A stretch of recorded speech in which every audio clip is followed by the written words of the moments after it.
You make me feel good.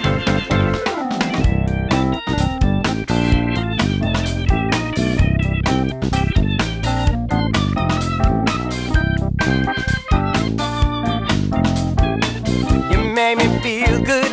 You make me feel good. Oui, alors là, la méthode Coué évolue de plusieurs manières.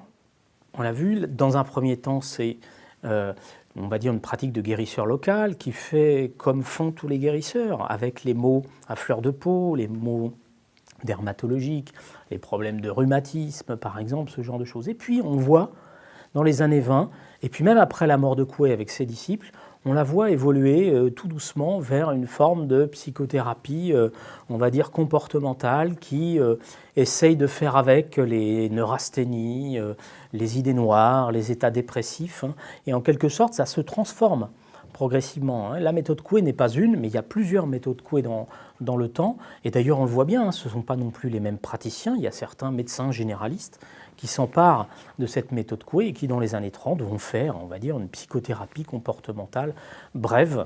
Ils sont relativement rares à cette époque.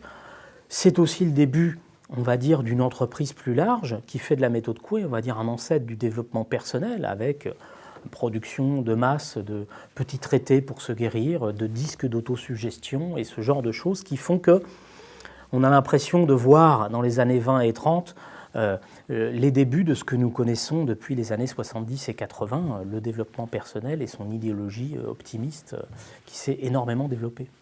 Ce qui est certain, c'est qu'au début du XXe siècle, on voit apparaître une nouvelle manière, je dirais, d'apprendre aux individus à se prendre en charge eux-mêmes, dans une espèce d'hygiène mentale, on pourrait appeler ça comme ça, qui n'est pas psychiatrique, hein.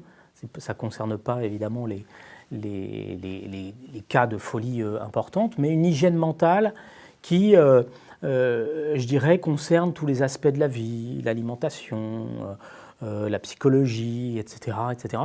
Et ce qu'on appelle à l'époque la culture humaine, qu'on n'appelle pas encore développement personnel et qu'on voit un peu dans tous les pays émergés, eh bien on le retrouve après les années 70 sous le terme de développement personnel. Et il me semble qu'il y a des parallèles à faire entre ces deux époques.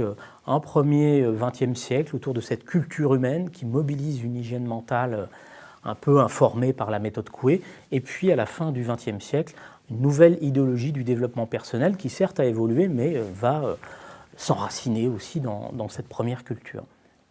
You make me feel good.